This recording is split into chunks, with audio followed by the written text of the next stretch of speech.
Well, welcome to another video. A bit unusual, it's going to be a short video. I've come to look at a caravan that I've seen many years as I've driven up towards Southport, that way around. I knew what the van was. It's a Thomson Glenelg and it's about a 73, but I think it's probably a 74 by the looks of it now. Now I think I'm on the edge of someone's garden here, so I've got to be very careful really.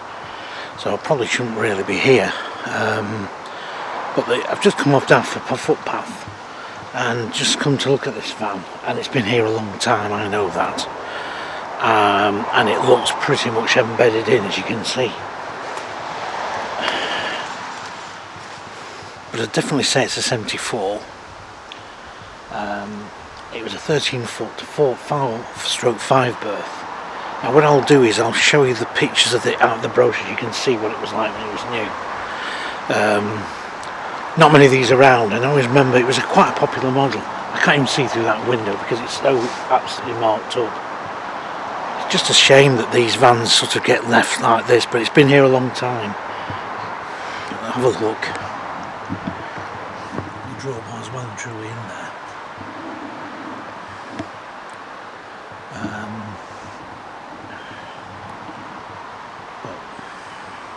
Just a shame, isn't it? I said I shouldn't really be here, I don't think, if I get seen, whatever. Somebody might not be very pleased. I'll just see if I can just get a little bit closer. No, the windows are absolutely chocker. The tree sap. But that's what it is. Look at the drawbar buried in there. But it is a 74.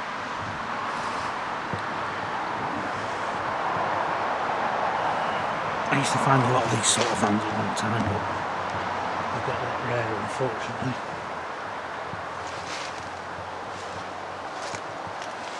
I can't even get round to the back of it, but that's what it is.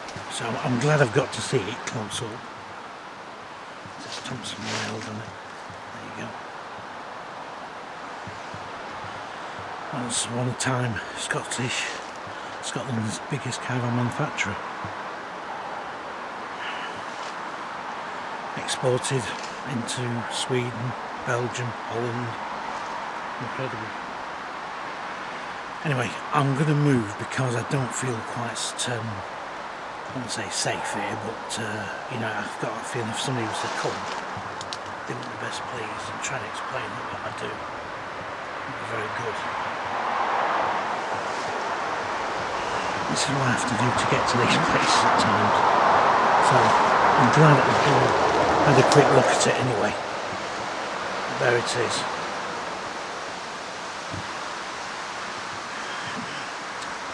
Now, I'll get back here without getting anybody's suspicions at all.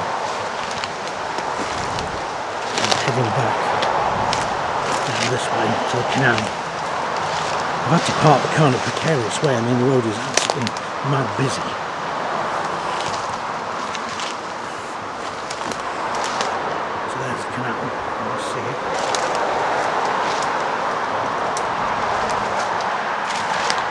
Now I've been to places where I've been chased by geese before today. Farm animals. The house looks a bit suspect, if you know what I mean. There was a sign up saying security. You don't know what security they mean, do you? You put a great dog there waiting to bite your backside.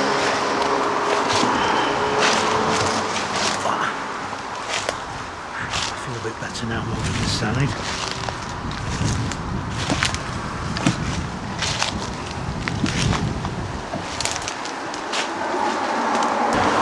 So yeah, so that was a Thomson Glenelg. Let's get back to that. It was a 74. Thompson caravans were, as I said, was a big manufacturer in Scotland. They had a factory in Belgium at one stage, and they used to ship lots of vans out to places like Germany, and for a short time they made them actually in Canada. Now there were several manufacturers that actually exported out to Canada. Thompson were one of them, Abbey Caravans were another, and Bailey were also another. And sometimes these caravans actually turn up. There was a Thompson turned up not all that long ago, a Canadian built Thompson, looked very much like the UK one there, but with all the different lights and all the different regulations and things, and big fridge vents and what have you. But anyway, yeah, so Thompson were a big manufacturer. They started off making caravans in the 1920s, late 20s. They then progressed into the 30s, making streamlined caravans, part of a big joinery business, a big sort of, I think they did a lot of fairground stuff for fairground people. And basically in the 30s they started making touring caravans, and in the war years they actually did quite a lot of war work, and like a lot of caravan manufacturers did.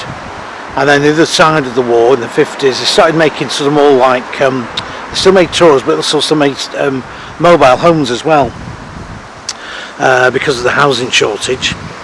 So consequently, by the 60s, the caravanning boom was on, and they launched their tourers of the Glen series. So they made mini Glens, and Glen 4, Glen 2s, Glenelgs, Glen Ulman, Glen Mon, Glen Eagles, Glendale. They were all Glens, and they were all popular caravans.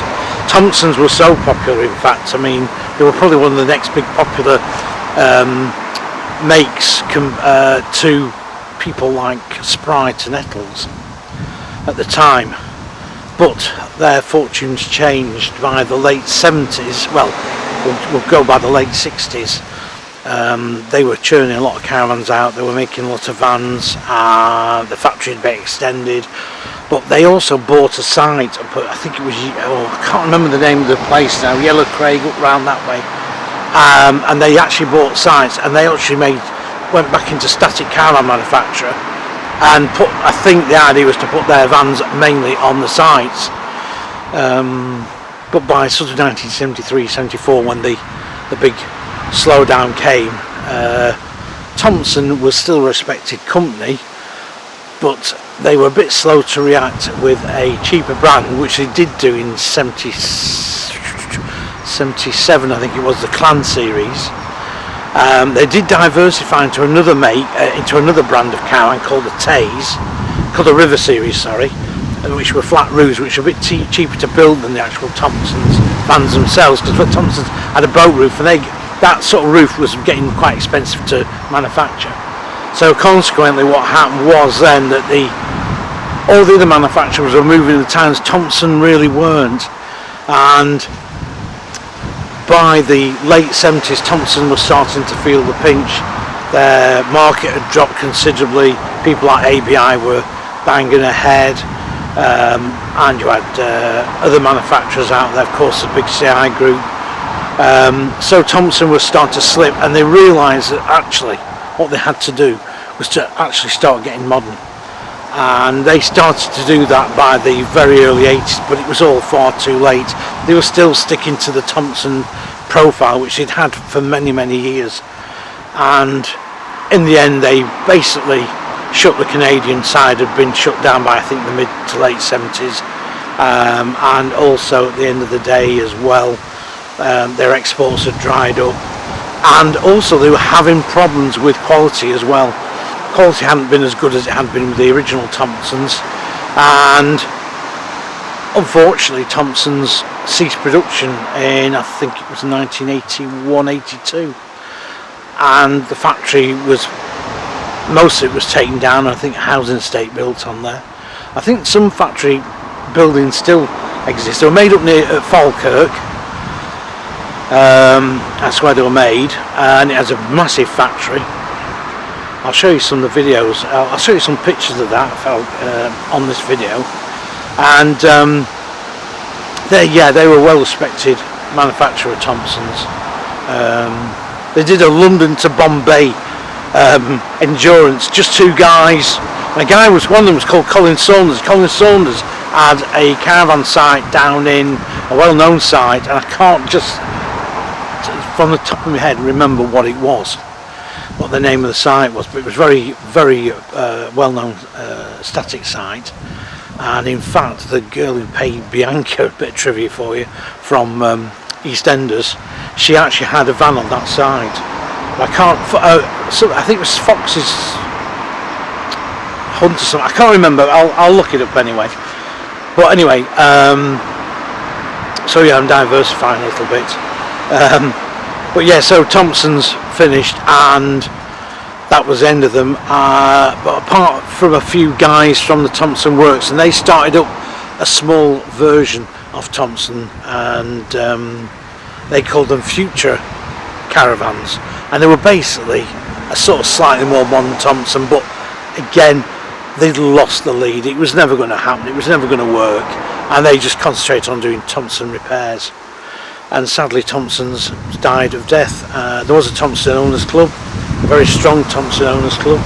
As I say, they made statics. Now, they did make the odd motorhome, coach-built motorhome, but I've no pictures of those, but I know they did do. But they never did them on a big commercial basis. But their caravans still turn up. And then you've seen that one there, all in the undergrowth. Now, I've got a friend of mine who would actually go and he would take that van out. He would actually get that van out. To you and me, that looks really impossible. He would get that van out. I've seen him cut trees down and everything to get a van out. So anyway, that's a bit of a history. Glad I came and called it like that. I'm going to try and die to death now to get across this busy main road to my car, and it really was dodgy getting across here. I'm just glad I went to see that van, really, because it's been, you know what I mean, when you see something you think I must go, and there was one very close by home, a little Cotswold caravan, and it was really nice, and I kept meaning to go and see him, and next thing it had gone. So I could see that going at some stage, but I mean, okay, it looked in a bit of a bad state, but actually it probably wasn't all that bad. Once you got it out and things, you know, it obviously needs renovating, but it may not have been too bad. Actually, I just thought, being actually on the canal here, I might see something like a kingfisher. I've seen kingfishers on canals, if you're into the bird life. Anyway, so that wraps that up, and I hope you just like that little bit of a weird video. Just a shame there's not a lot more older vans around, and it's a shame there's a lot more manufacturers around these days. You know, we are stuck with just the main, you know, Eldis and Adria and Swift and Bailey and Coachman. That's all we've got. When that Thompson was being built, there was probably another 20 odd different makes at that time. Anyway, I'm saying I'm going to go out through death and get across the road. Thanks for watching. Please keep subscribing. Hope you like this video. Any comments you've got to make, any questions, just give us a nod. See you on the next one.